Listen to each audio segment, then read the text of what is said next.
Warahmatullahi wabarakatuh. Kita lanjut ke kunci jawaban soal IPA jilid 4 nomor 1 sampai 10. Pilihan ganda 1, jawabannya D.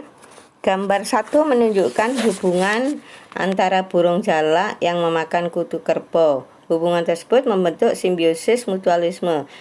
Simbiosis mutualisme adalah hubungan antara dua jenis makhluk hidup yang bersifat saling menguntungkan. Dalam hal ini, burung jalak diuntungkan karena memperoleh makanan berupa kutu yang hidup di kulit kerbau. Sementara kerbau diuntungkan karena kutu yang hidup mengganggunya hilang karena dimakan burung. Adapun gambar 2 menunjukkan hubungan antara kutu rambut dengan hidup kepala manusia.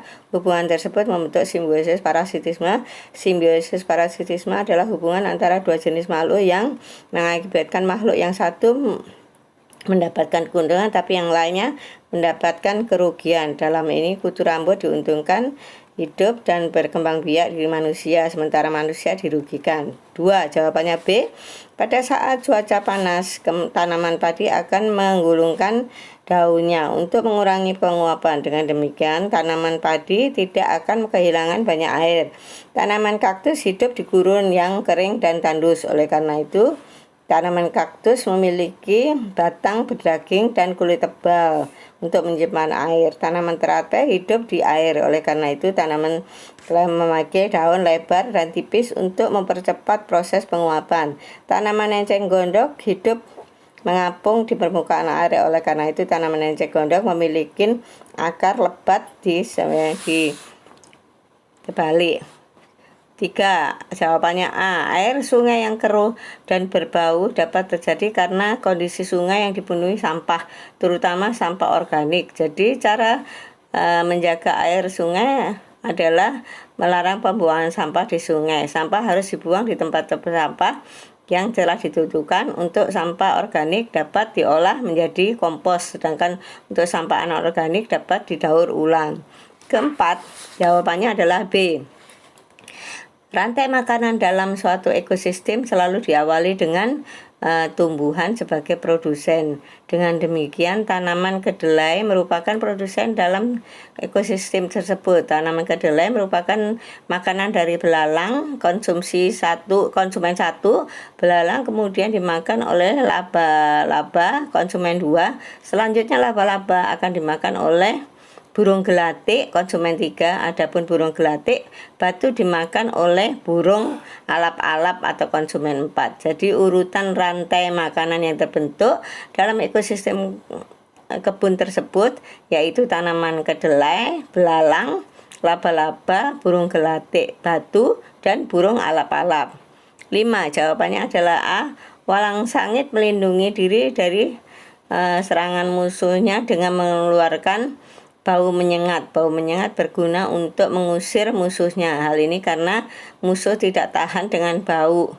Dengan cara menggunakan cairan hitam tinta.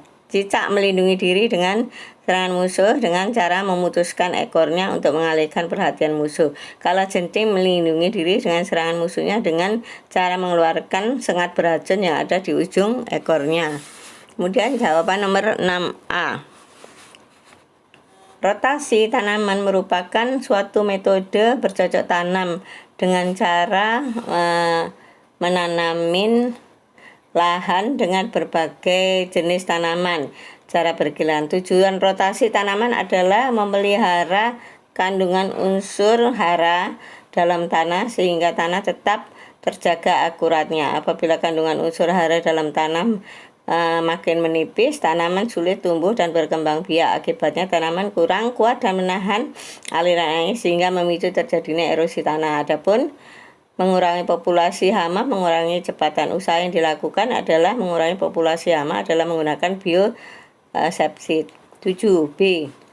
Hewan pada gambar adalah landak. Rambut duri yang terdapat di permukaan tubuh landak berfungsi sebagai pelindung untuk mempertahankan diri. Saat merasa terancam, landak akan menggunakan rambutnya yang menyerupai duri untuk mengusir mangsanya. Sementara hewan yang memiliki alat keseimbangan saat bergerak yaitu lalat dan nyamuk. Alat keseimbangan tersebut berupa halier atau sayap. Jawaban nomor 8B. Gambar pada soal menunjukkan tanaman tebu. Tanaman tebu berkembang biak secara vegetatif alami menggunakan tunas dan dapat dikembangkan secara vegetatif dengan cara batang. Adapun contoh tanaman yang berkembang biak secara vegetatif alami menggunakan geragi adalah semanggi. Contoh tanaman yang berkembang biak secara vegetatif menggunakan umbi adalah bawang merah.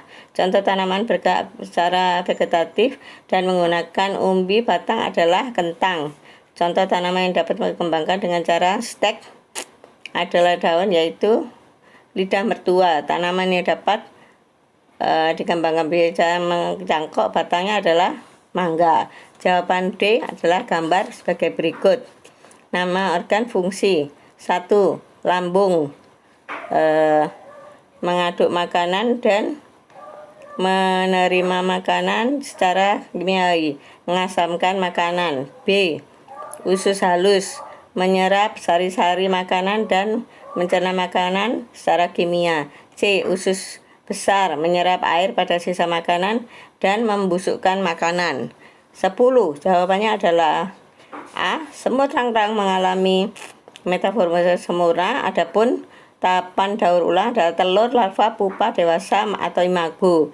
Sementara itu tahapan dalam daur hidup semut rangrang yang bersifat menguntungkan karena dapat dimanfaatkan sebagai pakan burung berkicau setelah telur, larva, dan pupa. Hal ini karena telur, larva, dan pupa semut rangrang dipercaya dapat menjernihkan suara kicauan burung, sehingga nilai jualnya tinggi dan menguntungkan manusia. Demikianlah jawaban soal latihan bagian keempat nomor 1 sampai 10. Wassalam.